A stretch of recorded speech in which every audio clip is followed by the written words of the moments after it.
yaitu peristiwa tertangkap tangan terduga pelaku tindak pidana korupsi terkait pemerasan. Kembali ini juga pemerasan dengan modus pi proyek dan dana CSR. Jadi dana CSR itu hanya sebagai bungkusnya saja gitu. Bungkusnya saja serta penerima lainnya atau gratifikasi di lingkungan pemerintah Kota Madiun. Dana Corporate Social Responsibility atau CSR seyogianya untuk kepentingan sosial dan lingkungan hidup bagi kepentingan masyarakat serta dapat mendukung pembangunan berkelanjutan.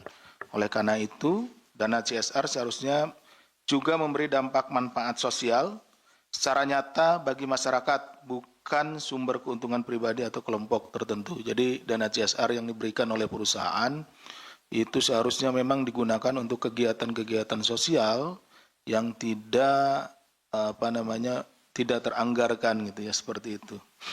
Maka ketika dana CSR digunakan sebagai modus operandi untuk menerima fee atau imbalan, yang dirugikan bukan hanya keuangannya, namun juga mencederai hak masyarakat atas pembangunan yang adil. Jadi yang seharusnya masyarakat bisa menikmati fasilitas umum dan lain-lain yang pembangunan yang menggunakan dana CSR, maka dengan digunakannya secara tidak sah oleh oknum koruptor, maka masyarakat kehilangan kesempatan untuk mendapatkan pelayanan yang terbaik. Selain itu, dalam perkara ini juga ditemukan fakta adanya peraturan wali kota tentang tanggung jawab sosial perusahaan atau TSP yang tidak ditaati serta menyalahi ketentuan dalam undang-undang PT tentunya, perseroan terbatas. Di antaranya terkait dengan pemberdayaan TSP atau tanggung jawab sosial perusahaan dalam bentuk uang maupun tata kelola yang tidak dilakukan secara kredibel. Jadi ini sudah ada aturan-aturannya sebetulnya, tetapi kemudian disimpangi oleh oknum tersebut dan digunakan untuk kepentingan pribadi. Oleh karena itu, penangkapan terduga pelaku yang tertangkap tangan melakukan dugaan tindak pidana korupsi di pemerintah Kota Madiun menjadi warning atau peringatan keras bahwa tata kelola pemerintah daerah seharusnya berpihak kepada masyarakat. Jadi seharusnya dana-dana ini, dana-dana sosial ini untuk kemaslahatan masyarakat, untuk mendukung kegiatan-kegiatan masyarakat, tetapi pada kenyataannya digunakan untuk kepentingan pribadi. Di sisi lain, penindakan yang dilakukan oleh Komisi Pemberantasan Korupsi merupakan kali kedua terjadi di Kota Madiun. Jadi ini adalah yang kedua kali. Jadi ini berulang sehingga kami sebetulnya sangat prihatin dengan hal ini dan semoga ini adalah yang terakhir ya, di Madiun tidak terjadi lagi. Ketika itu KPK melakukan penindakan terhadap Wali Kota Madiun terkait dengan korupsi proyek pasar besar, gratifikasi dan tindak pidana pencucian uang atau TPPU. Itu yang dulu, yang sebelumnya ya. Fakta tersebut menunjukkan bahwa pemberantasan korupsi tidak cukup berhenti pada penindakan, tetapi harus diikuti dengan perbaikan sistem, budaya, dan komitmen serta integritas yang berkelanjutan. Jadi selain dari penindakan, maka kemudian ada perbaikan sistem nanti yang dilakukan oleh Kedeputian Pencegahan dan juga diikuti dengan pendidikan anti korupsi, di mana untuk memberikan pemahaman terhadap bagaimana perilaku koruptif yang harus dihindari. Melalui fungsi koordinasi dan supervisi, ya, Korsub, jadi selain dari yang tiga tadi juga fungsi koordinasi dan supervisi sebagai upaya pencegahan KPK mendorong seluruh pemerintah daerah memperkuat transparansi, akuntabilitas, dan pengawasan demi menghadirkan pemerintah yang bersih, melayani, dan berorientasi pada kepentingan rakyat. Adapun kronologis perkaranya adalah sebagai berikut. Pada bulan Juli 2025, Saudara MD selaku Wali Kota Madiun periode 2025-2030 memberi arahan pengumpulan uang. Jadi arahan itu disampaikan melalui Saudara SMN selaku Kepala Perizinan Dinas Penanaman Modal dan Pelayanan Terpadu Satu Pintu atau DPM PTSP. Jadi disampaikan oleh Wali Kota kepada Kepala Dinas tersebut, ya, Saudara SMN dan Saudara SD, Kepala Badan Keuangan dan Aset Daerah atau BKAD, Kota Madiun. Yang disampaikan arahan untuk mengumpulkan sejumlah uang, ada arahannya gitu ya. Arahan tersebut ditujukan kepada pengurus Yayasan Stikes Bakti Husada Mulia Madiun. Jadi ada Sekolah Tinggi Ilmu Kesehatan Stikes Bakti Husada. Ini untuk menyerahkan uang sebesar 350 juta terkait pemberian izin akses jalan dalam bentuk uang sewa selama 14 tahun. Jadi ada di depannya gitu ada akses jalan untuk menuju ke Stikes Bakti Husada Mulia Madiun. Dengan dalih keperluan dana CSR Kota Madiun, sebagaimana diketahui Stikes Madiun yang sedang dalam proses alih status perguruan tinggi menjadi universitas. Jadi Stikes ini juga sedang berproses untuk menjadi universitas.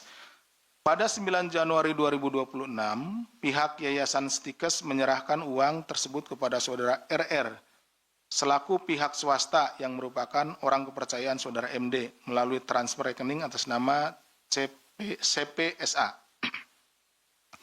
Ini perusahaan ya, CPSA ini. Dari peristiwa tertangkap tangan ini, tim KPK mengamankan 9 orang, yaitu saudara MD, Wali Kota Madiun periode 2019-2024 dan 2025-2030. Jadi ini adalah periode kedua yang bersangkutan ya. Kemudian saudara RR selaku pihak swasta atau orang kepercayaan saudara MD. Kemudian saudara TM, Kepala Dinas PUPR Kota Madiun. Saudara KP, Sekretaris Dinas Kebudayaan Pariwisata, Kepemudaan dan Olahraga, Disbudfora Kota Madiun. Saudara US, Wakil Ketua Yayasan Stikes Bakti Husada Madiun, Saudara EB, Ketua Yayasan Stikes Bakti Husada Madiun, Saudara IM, mantan orang kepercayaan Saudara MD, Saudara SK, selaku pihak swasta atau pemilik atau direktur CPMA dan rekanan kepercayaan Saudara MD, dan Saudara SG, selaku pemilik Rumah Sakit Darmayu dan developer PT HB. Selain itu, tim KPK juga mengamankan barang bukti uang tunai sejumlah 550 juta.